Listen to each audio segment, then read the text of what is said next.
Can you believe we started Interview Boss in 2021? Not really. It's insane. That's a lot of episodes and a lot of hours of talking. Oh my gosh, it is. And if you're scrolling through all of our episodes, you might scroll straight past something that you really, really needed. Yes, we're always getting messages from people asking us to do an episode on something, and I'm like, we already have. So we've put together playlists to help you find the episodes that are exactly what you need, suited to your situation. They're all categorized. If you're applying for jobs, we have episodes about resumes, cover letters, job ads.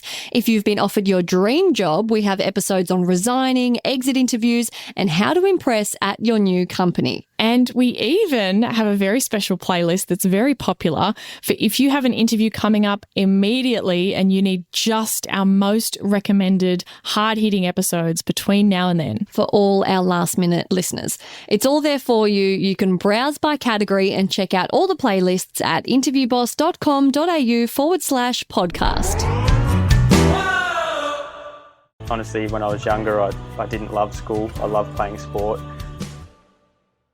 Hey everyone, and welcome back to Interview Boss. My name's Sarah, and I've teamed up with my sister to give you advice, inspiration, and support when you're looking for a new job. I'm a HR and recruitment professional, and together we're excited to give you guys all the tips, tricks, and behind-the-scenes knowledge to help you in your career. It's so weird to do Emma's introduction, but yes, you guessed it. I'm solo in today's episode as poor Em has completely worn herself out with a new job and still doing uni at the same time, and she's sick, so send her good vibes at home, everyone. But jumping into our Shoot Your Shot shout out for this week, it goes to our listener Renee, who is a nurse, and obviously at the moment that is a really tough job. She recently had a one-on-one with me to prepare for an internal promotion she was going for, stepping up to basically manage her area. She reached out this week to let us know she was formally offered the role. Renee is such an incredible person who cares so much about her work and her patients, but she struggled to talk about herself and sell herself. So she's been working up to this role for ages, and we're really, really excited for her. So congratulations, Renee. Shout out to you this week. So on this week's episode, we heard from you guys that you want to hear from other people just like you, which is why we bring you career stories.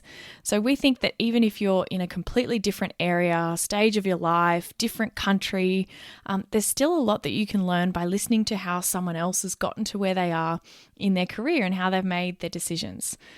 So this week, we're here with Chris, who's a qualified physiotherapist, and more importantly, about to officially join the Smith family because he is engaged to our other sister.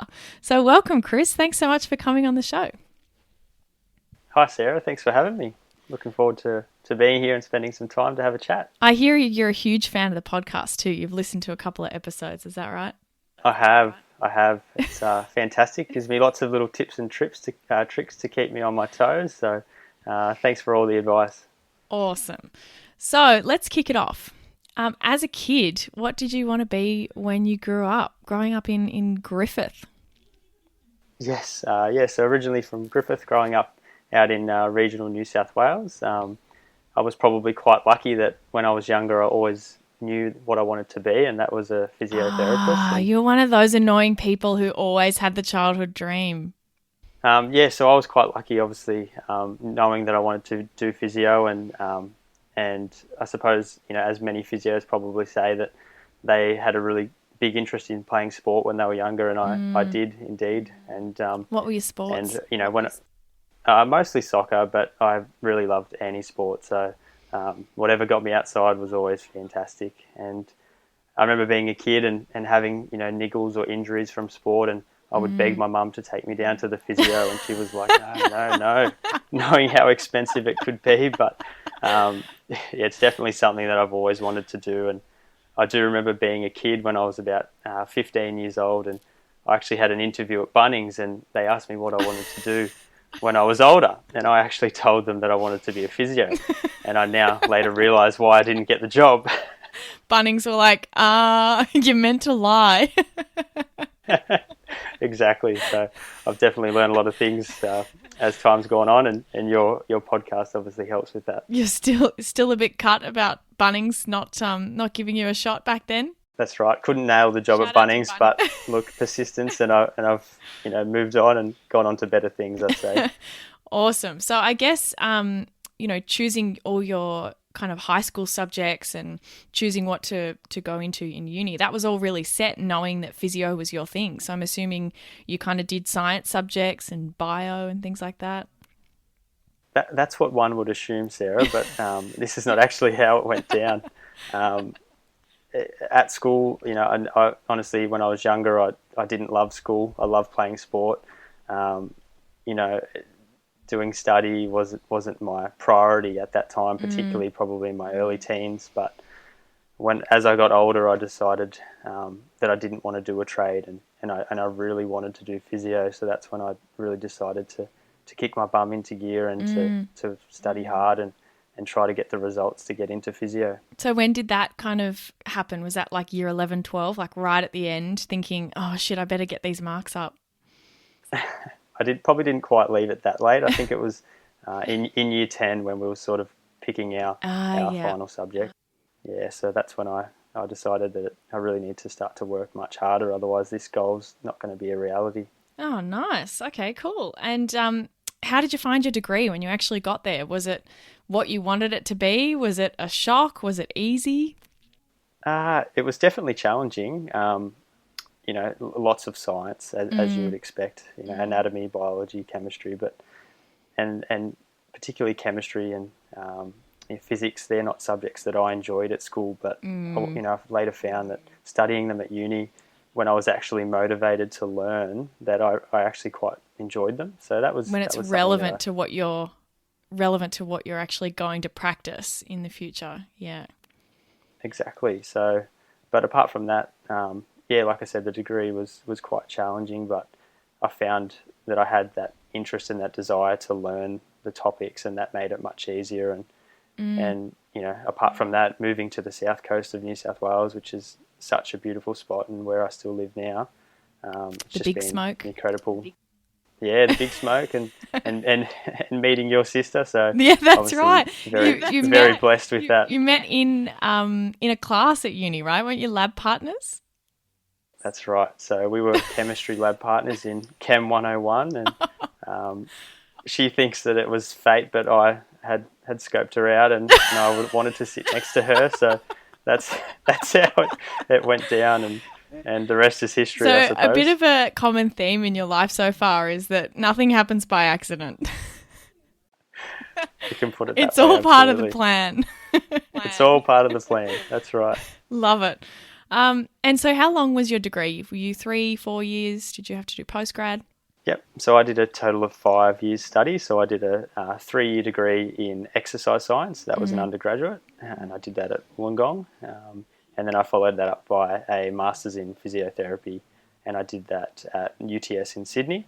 So when I was accepted into Wollongong, I knew that I was going to have to go the long route to get into physio, and that was always sort of the plan, as the marks were quite high to get into physiotherapy straight out of school. Yeah, so you've got those two options, like either the direct route or the master's route. 5 years of study is a lot. 5 years total, yeah. It was challenging, but it's all worth it in the end, and eventually it just becomes such a small part of your life. Yeah, true. So graduating, that is always the most stressful time, I think. I always say that first job after you leave uni is always the hardest one to get, and it's the most stressful because you don't know where you're going to get the job. You're kind of going to accept anything normally, so you're going to move. Your whole life is up in the air. What was that process like? Applying at the end with this whole other cohort of people also trying to get in as well. Yeah, exactly. Like you said, it can be daunting, it can be very challenging, but as we touched on before, things don't always happen for accident. You can make things happen out of nothing if you put the right steps in place. And obviously this isn't always realistic, but if you have all your ducks in a row, you can give yourself the best opportunity to get the right job or get a job.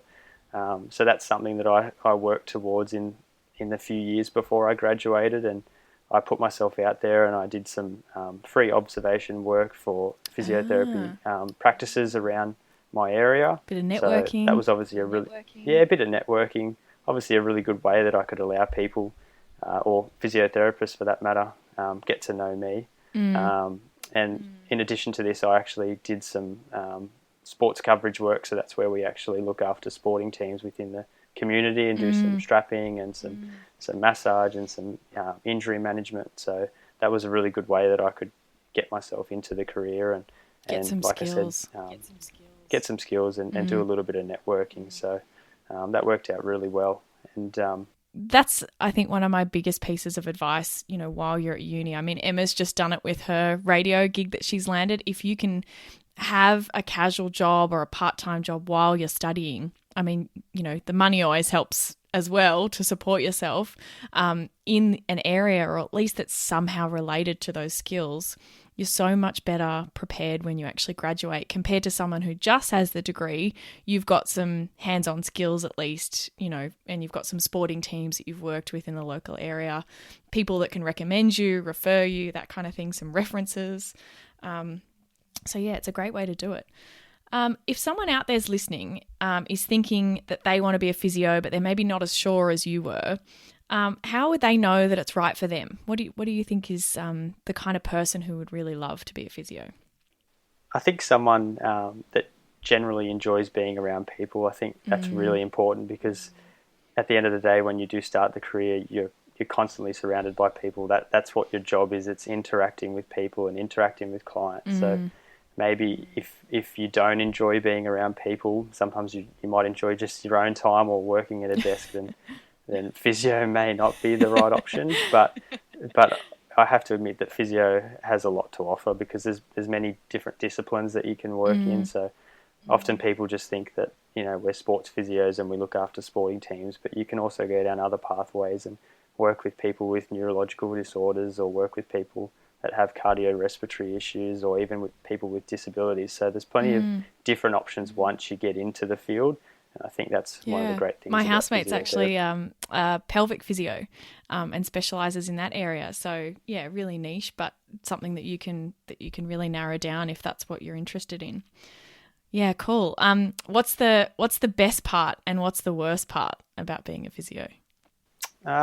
There's definitely many things that I love about my job, and probably one is that it's constantly challenging and it keeps my mind working and requires me to problem solve on a daily basis, and no 2 days are ever really the same. So I think that's such an exciting thing to have day to day and to be constantly learning. I think that's really, really important, and that keeps me motivated and driven. But in addition to that, I definitely enjoy... What's that, sorry? What's the worst part? I was going to say... What's the bad parts? Oh, the worst part is probably... Clients who don't do their exercises? Like me? Oh, that's a given. Clients always are not going to do their exercises. Just assume that they haven't done their exercises. So you say it, but you know we're not going to do it. Yeah, absolutely. So probably the worst part would probably be the demands of the job. It can be quite demanding. So there's note taking that you have to do as part of your job. So you can keep a record of all the things that have taken place. So that's probably the downside, you know, finding the time to do that. The admin. So that's a little bit boring, but it's just part and parcel of the job. Yeah, cool. But definitely one of the most rewarding things about the job is getting to know your clients and getting to know them as, you know, as a person, and even getting to know their families. You find that you treat one person and then you start to treat their mother, their brother and their sister. And that's really rewarding, because you really become a part of, you know, the community around you. And I suppose that's possible through the interactions with your clients. Do you have a favourite client? You don't have to say their name, but like, is there one that you really like? There's definitely favourites. You would have... like, yes, they're coming back. Oh, that's inevitable that, you know, there's favourites. But ultimately they're just really good people and people that care about your lives as well as you care about theirs. So have a bit of a chat while you're there. It's just really nice to build those relationships. Yeah, absolutely. That's part of what we do. Yeah, cool. So since you started as a grad, you've progressed pretty quickly in terms of, you know, responsibility level. How did you do that? I think ultimately just looking at the bigger picture. So, you know, where did I want to see my career go and where would I like my career to progress to? So similar to listening to Interview Boss, I've listened to many other podcasts and read many self-help books, finance books, career mindset, all those sorts of things, and picked up so many gems along the way. And this has really helped, and helped me get towards where I want to be. And I suppose, things like doing the fundamentals of your job well are really important, but there's so many other little things that you can do, to help progress your career, whether it's, trying to grow the business or, making your boss's life so much easier by, working on other tasks. So I suppose those little gems have really helped me to get to where I want to be. So how, in terms of growing the business, do you kind of personally go out of your way to ask people for referrals and things like that too, rather than kind of sitting back and waiting for them to do it? Correct. Absolutely. So that's very important, particularly starting out as a physio. No one knows who you are, so you need to make yourself known and make yourself seen amongst the community. So that's something that I've done, and get some fridge magnets really or helpful. Something. Yeah, some fridge magnets. They probably wouldn't be the best looking fridge magnets I've seen, but probably, I suppose, knowing your worth as well is really important to progressing, and having the courage to uncover that with your boss or with your management.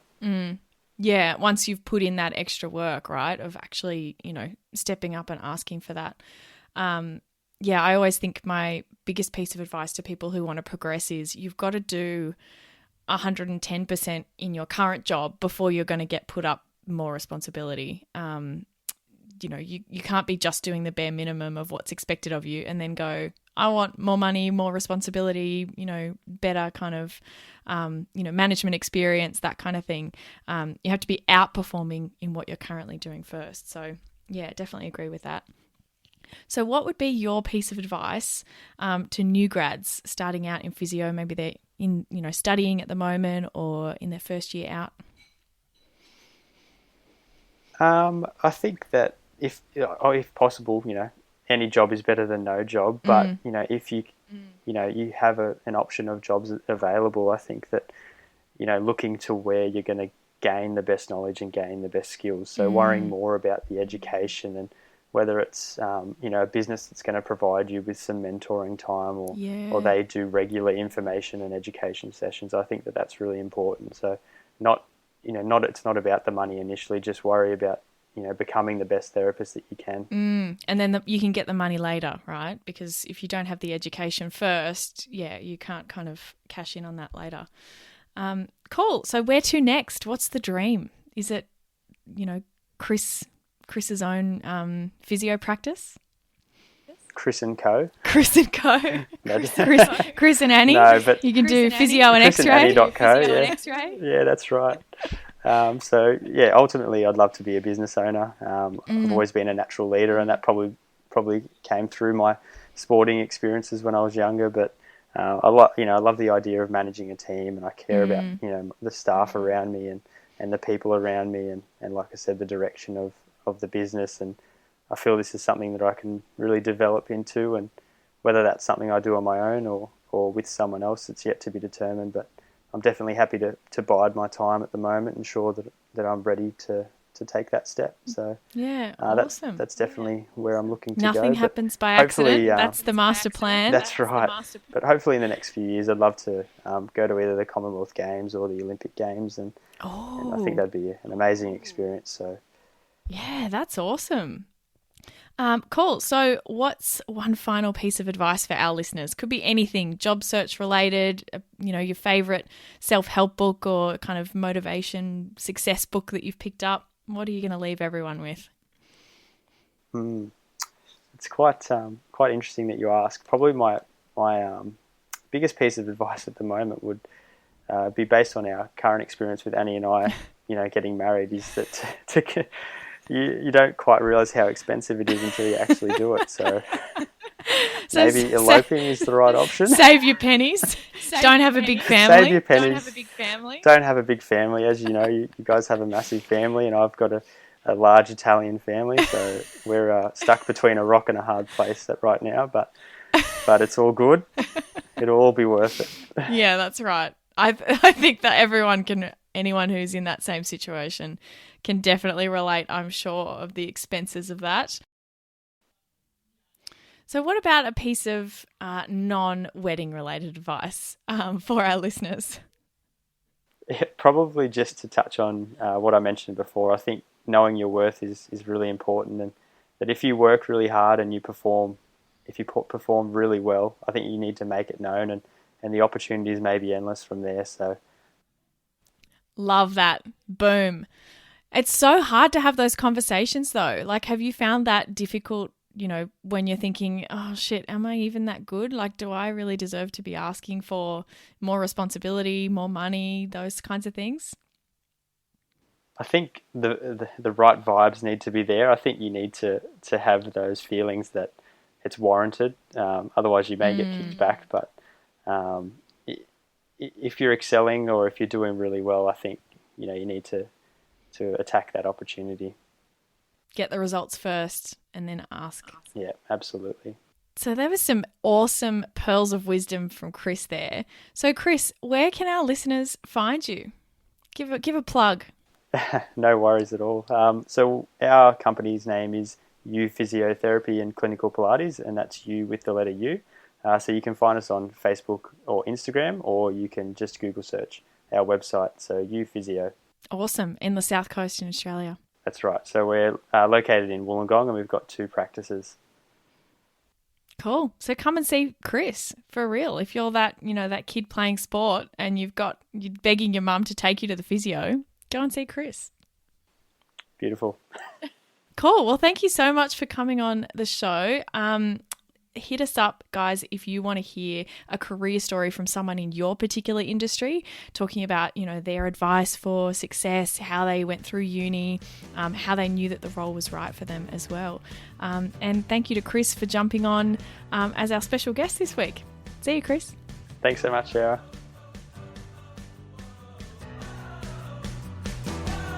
Thanks so much for listening to Interview Boss.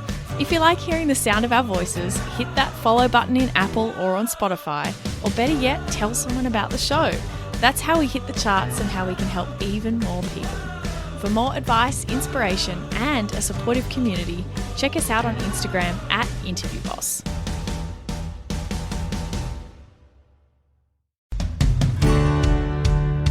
If we've been your job search besties and helped you in some way, there's a cool way you can support the show. Shout us a virtual coffee. We get a huge kick out of reading all of your success stories. Head to buymeacoffee.com/interviewboss and shout us a cuppa. If you keep us caffeinated, we can keep the content coming.